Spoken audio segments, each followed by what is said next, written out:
Okay, welcome to another episode of Just Because Live. I'm Chris Nicolason from Springs Law Group, and today I'm honored to be joined by Nick Fernandez of the Pablove Foundation. And Nick, welcome to the show. Thanks, Chris. Thanks for having me. Super excited to talk to you about Pablove and their mission. Awesome. And so the first thing I generally like to do is give everybody a background as to who we're talking to, who you are a little bit, kind of what brings you onto the show. So I usually start with, where are you from and what brought you to this point of talking to me? Yeah, so I live in California, just north of Los Angeles, and my family moved to Colorado. They moved to Colorado in 2007, so Colorado Springs. Okay, You know my mom, do. and we've got a strong connection to the Springs. Who am I? My name is Nick. Obviously, I work as a software engineer at a technology company based in the Bay Area. I work from home, so I live in LA. That doesn't mean I have a whole lot of time. I've got three young daughters who are 7, 5, and 2, Okay. and they keep my wife and I very busy. So in between all that, between life, I like to ride my bike. So riding my bike is one of the things that I do to escape from reality in a way. I think everybody has a different reason as to why they ride. Some do it for sport, some do it for exercise. I do it for sort of mental health and physical fitness. But yeah, that's what I do. I ride bikes, I work on computers, I'm a dad, first and foremost. But there was a lot of overlap in being able to ride a bike and trying to raise money and awareness for certain causes and foundations such as the Pablove organization. So it was a good overlap of interests, and Pablove is coming to Colorado, which is why we're here to talk about Pablove. Perfect. So we're going to talk about that a little bit more here in a second, but I want to kind of backtrack a little bit because all of us have these like foundational building blocks in our lives that kind of get us to the things we enjoy doing, right? And so with you, you talked about like enjoying, cycling, for mental health reasons and other things like that. Was there like when did you first start riding and what kind of really got you into it and more of a kind of excelled level in that sense? Yeah. So I grew up around bikes. My dad, my brother were heavy into cycling. One of the things that really inspired me was my dad has lupus, and I remember as a kid learning that lupus is this big scary disease, but his doctors were always saying like you've got lupus, but we can't tell, and it was always attributed to him cycling. So I actually became type 1 diabetic in 1997. And I always looked at sort of exercise as a way to deal with illnesses, right? Deal with disease. So as I grew up throughout high school and into college, what I realized is that as I'm riding a bike, it's almost like not being diabetic. You don't have to give insulin. You don't have to test your sugars while you're riding. You can just go. You Hmm. can eat, and your body's burning calories. So really the sort of physiological aspect of cycling attracted me to the sport, sort of the mental health, the physical health, and the inspiration from people like my dad and my brother to say, like, you can do this, right? It's not easy, but you can do it. And it helps in a lot of, areas outside of, just getting from point A to point B that a lot of people use bikes for. Nice, nice. And then I grew up actually too. We had a friend down the street who was diabetic as well. And I know, and this was back in the 80s. Obviously, technology and medicine has really changed quite a bit then. So how old were you when you found out in 97 when you found out that you were type 1 diabetic? 9. So I was in Mm. fourth grade. Common symptoms, going to the bathroom and drinking water, and the teacher told my parents, and my mom is actually type 1 diabetic, so we caught it pretty early. Um, I don't see it as an ailment. It's almost like a superpower in a sense to prove to myself that I can do certain things. But with childhood cancer, it's a totally different dynamic. Yeah. I don't take for granted a day with my children. I don't feel bad about myself about being diabetic. But when you see children with cancer and you hear stories, it really shifts your perspective. So a lot of people say, why don't you raise money and awareness for diabetes? Well, there's a lot of treatments, like you said, since the Yeah. 80s. There's insulin pumps, there's technologies, there's medicines. But when you look at cancer research, nothing really has changed over the years for children. It's a lot of the same treatments that adults get. Funding is not there for children. So I put my energy into that and less so on the diabetes side. Fair.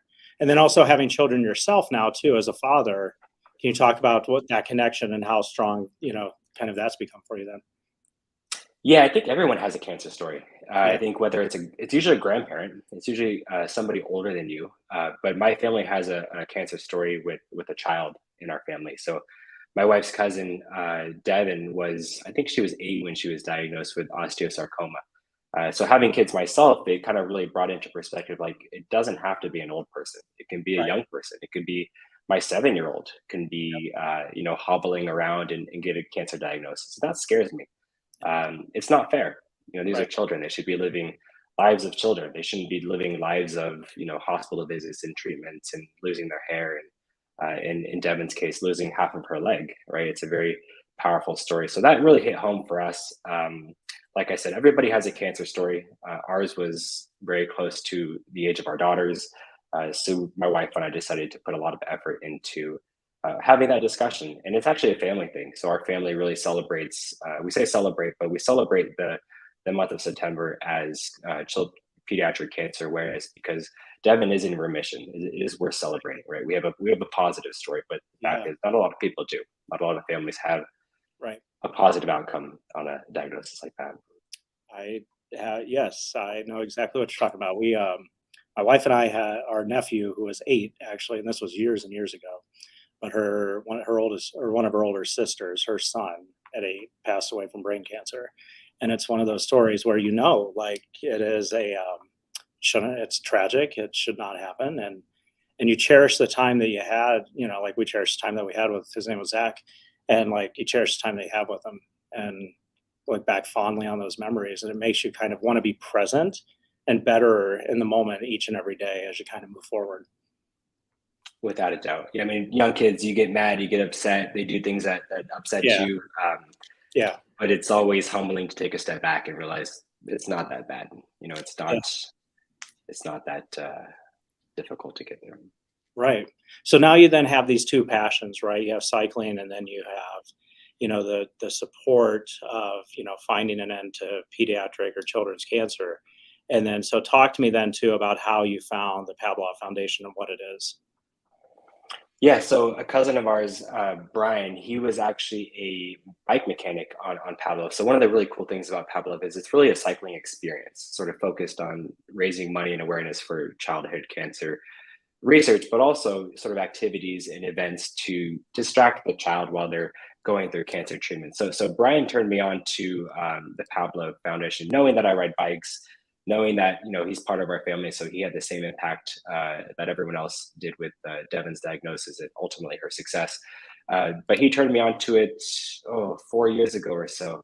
And it was a daunting proposition from Brian. He said, "Hey, you should ride your bike from Tahoe to Los Angeles with Hmm. Pablove." I was like, "Whoa, that's like 600 miles. That's Yeah. a long ways."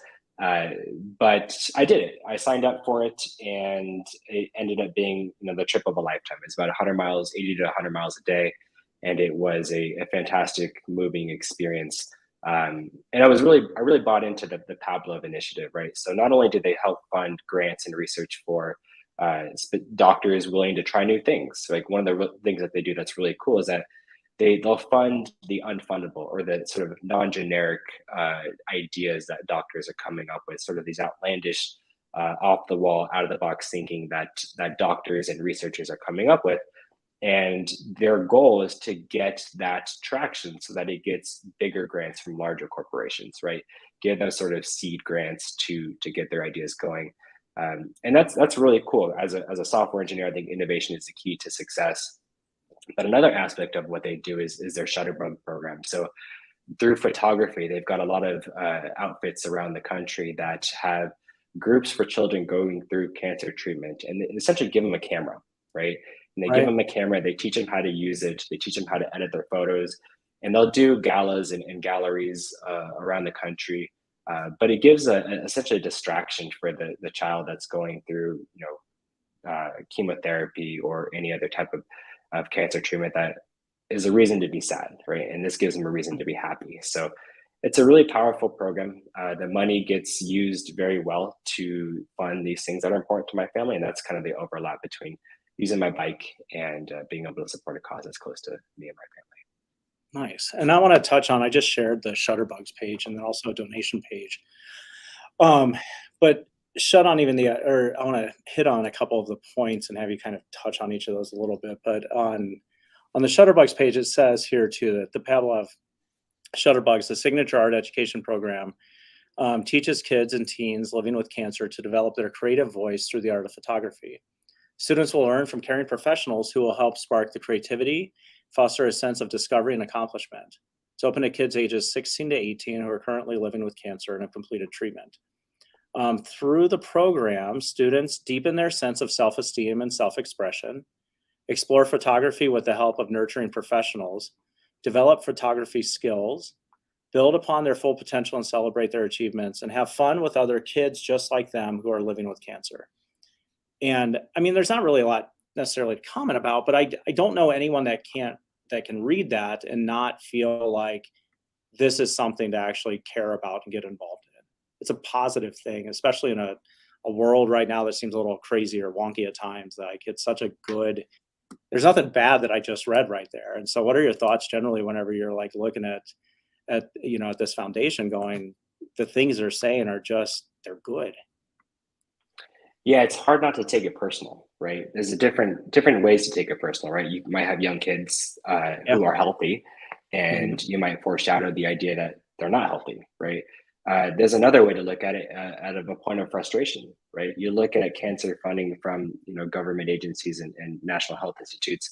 Right. Most of it goes to adult treatments, right? And it sort of trickles down to pediatric treatments. I think 4% of every dollar, so 4 cents of every dollar actually goes to pediatric cancer research. That's frustrating, right? Children are our future. Children should be prioritized when it comes to the types of treatments and methods used to help kids survive cancer. Um, it's it's hard not to be passionate about it, but I think in the same vein, it's really easy to look the other way, right? It's really easy for people to say, "My kids are healthy. I can't. I don't need to donate $50 or $100 or $1,000 or whatever it is, right? My kids are fine." And I think what I've seen in the past is people become reactive. Now my kid's not healthy. Now is an opportunity to start focusing on this topic. And I wish people would look at it from the other perspective, right? Let's be proactive. Let's support these organizations where we can. The seed grants have already really shown positive improvements, and Pablo does a really good job with sharing the success of their seed grants. And again, the big metric that they use for success is that the seed grant becomes more funding, right? And the Yeah. hope is that one day there's a better treatment that Mhm. is easier on a child's body. Interesting. Yeah, and it's an interesting thing too, like with any of the foundations, any nonprofits out there that are saying that any amount matters and it makes a difference. So if it's $1, $5, $10, anything someone can give will still make a difference. But you take that from a cumulative or a compound effect, it can really add up quite a bit. So even if you're someone out there that has $10 to help, it can still go, a long way and can still help. And so it can Yeah, really, there's so really many help. ways to help. I mean, it doesn't just have to be me. My kids, we got to go to Pablove. It was in Bend, Oregon last year, and they became enthusiastic about it. So when we got home, they held a lemonade stand, and they raised like $60 that my wife and I matched. So it was $120 that we donated towards Pablove. But them standing on the corner holding a sign, in my mind, did more than just raise money, but it raised awareness for people driving by. Um, we do garage sales, and we'll take the money from garage sales and we'll advertise it as this garage sales is helping cancer research. I think we did that a few years ago. We raised like $1,600. A neighbor of ours donated his workout equipment, which we sold for a good amount of money, and people really looked at the garage sale more than just kind of getting something new to bring home, but to support a cause. So there's a lot of ways to do it. Ride your bike. People's here like, you're going to ride your bike 400 miles. Usually people say, I don't even want to drive that far. Yeah. Well, it's worth it, and it raises a conversation. Yeah, and we're going to talk about the prep and things like that go into doing and the mindset that goes into doing something like that here in just a second. But I do want to hit on this thing because as a business owner, we're always talking about like vision and mission statements and core values and things like that. What looking at the Pablove Foundation website, it's fascinating to me that they don't have a mission statement, but it's actually called our love story. And it is a fascinating read. I won't read it, but I highly recommend people it's literally right on the first page. It is well worth a read because it is such a unique perspective to take it, being more than just this is our business mission. It's bigger than that. And so I think the language that we use, the words that we use, when we're putting something together for a purpose really matter. And so calling it our love story is much bigger than just calling it a mission statement. That's really the conception of Pablove, right? So the short of it is Pablo was diagnosed with cancer, and 13 months later, I believe he lost his fight with cancer. So his dad, Jeff, what he did to cope with that was he rode his bike, and I think he rode his bike from Boston to Florida, something outlandish, right? That was his time alone, right? That was his time to grieve. That was his time to cope with the fact that he just lost his son. But along the way, he picked up friends who were sympathetic and emotional as to his loss. And that's the love that really supported Jeff in his grieving. And that's kind of the foundation to the Pablove is, Pab is abbreviation for Jeff's son, Pablo, who passed away. And love is what they use to sort of help each other, help the children, and sort of their mission statement or love story. I like that. Yeah, yeah, how did you? All right, so let's talk for a minute. We just, as a firm yesterday, watched a talk on mindset and overcoming obstacles and things like that.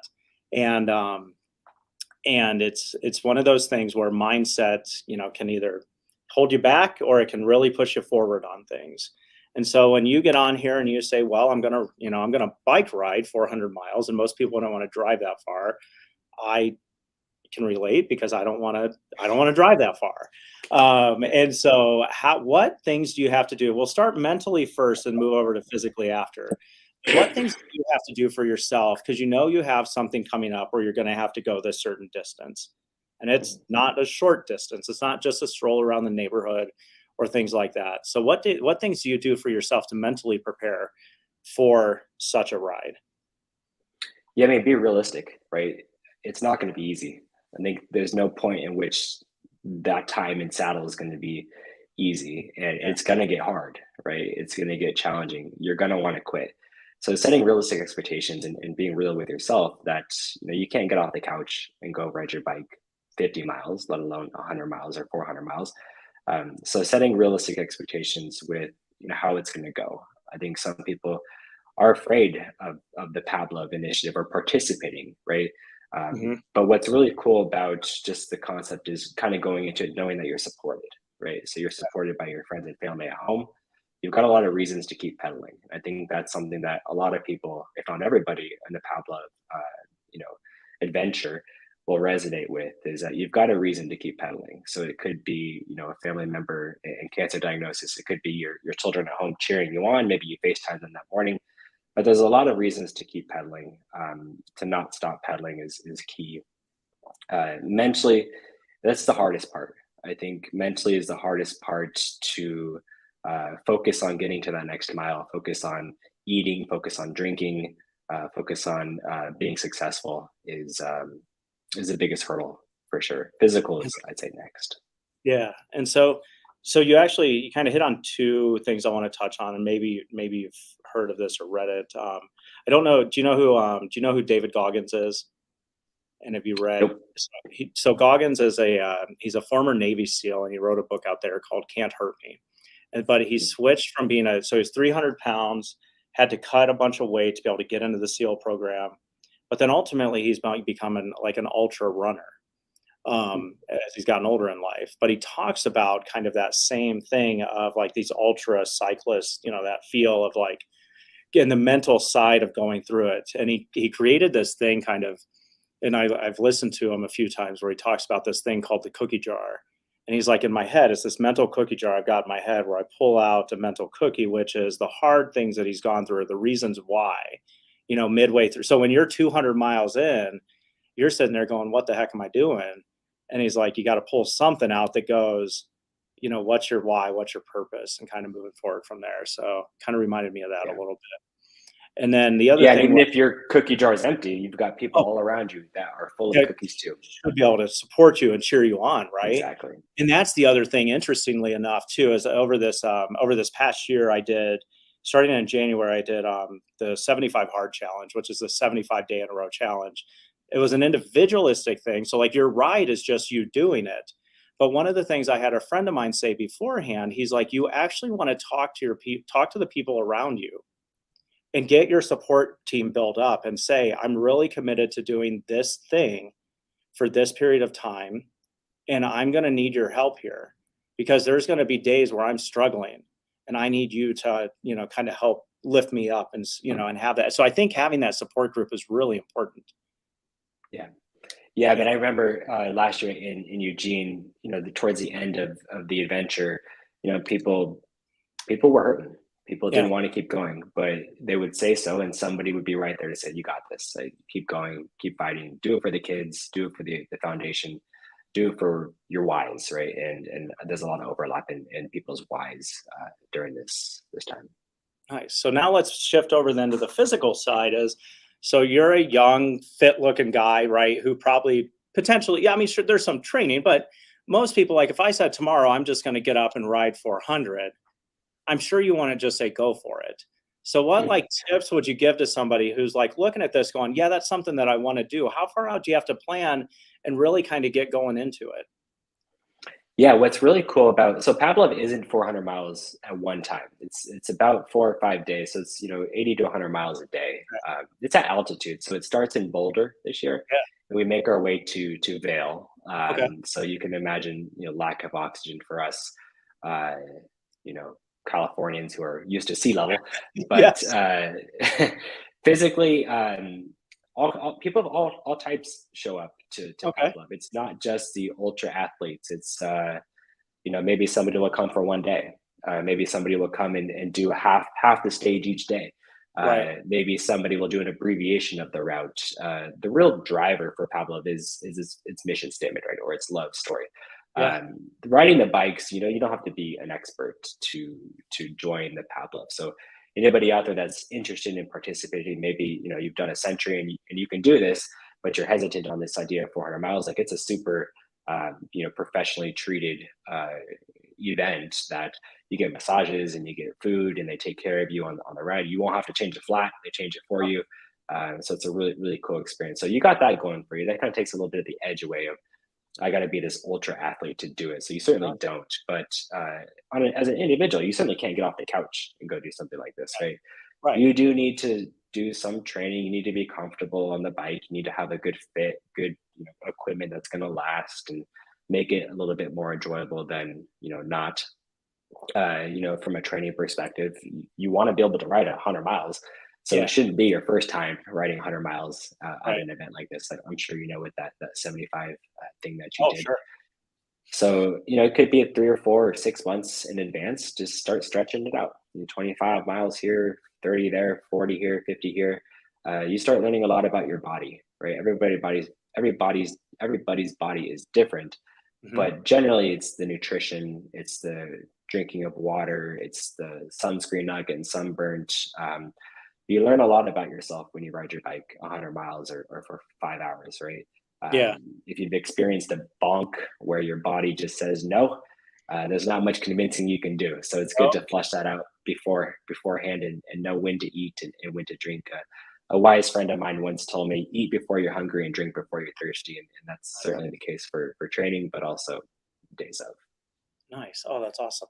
And so I think you might have just sold it to me because you made it sound like a spa a little bit, where you're getting massages, you're getting food. Oh, wait, no, I'm just kidding. But You get it's food, yeah. awesome, well cooked meals. You get a Okay. massage. They wash your bike every night. Yeah. So now some They clean it. You get a brand new bike every morning. right. Oh, wow, that's amazing. So it's not, yeah, it isn't this thing where it's just a single like stressor throughout. So then as you're kind of going through this and prepping too, you've mentioned you're married, you've got 3 kiddos too that are younger. So can you talk about like the family dynamic then that you bring into it as well, like with your wife and kids? Like, what does it look like then as you're prepping and as you're getting ready to go? Like, are you going on family bike rides? You doing things like that as you're going forward? Are you doing some indoor stuff? Like, what's that look like for you? Yeah, so you can see behind me, I have my indoor setup. Mhm. It is in my office. I'm a dad first.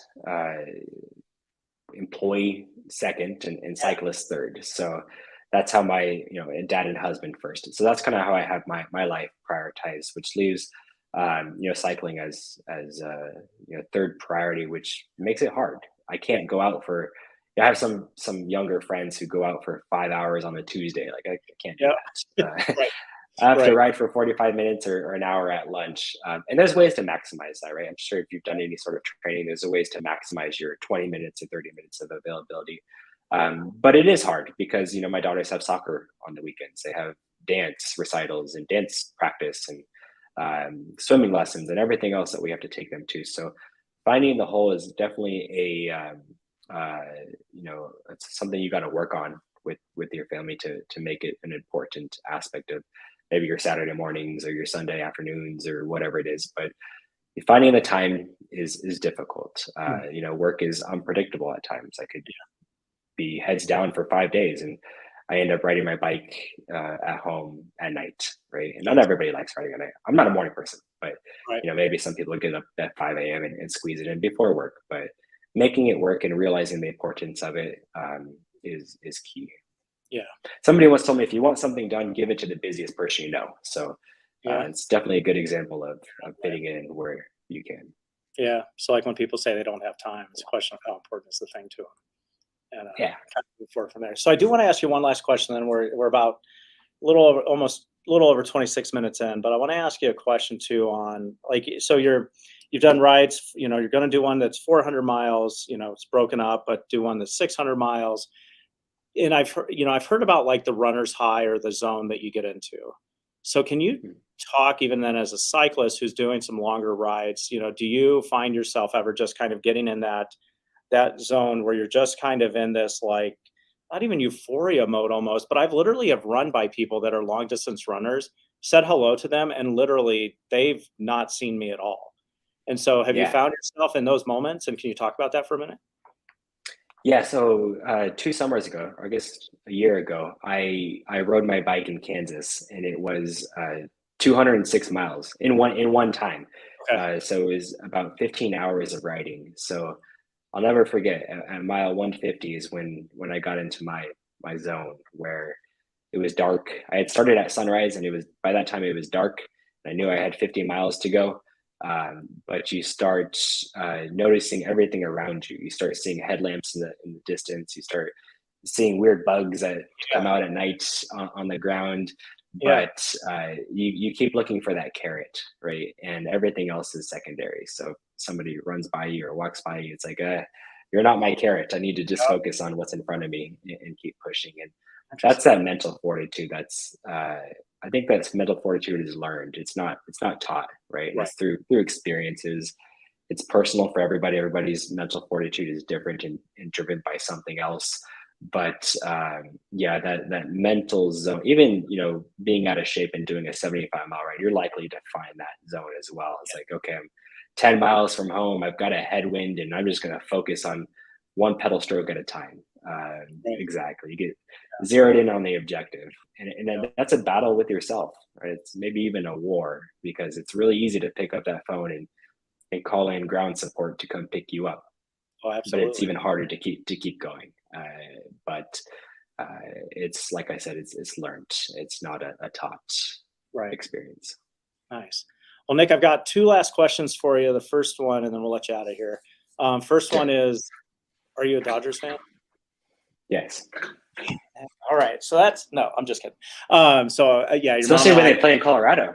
I'm actually a Nationals fan, and the fact that you got Scherzer and Turner you got Turner longer, you got Scherzer for a little while was super sad to me. But anyway, All the good players just want to come to LA to retire, I think. Right, I know, right? Scherzer kept going.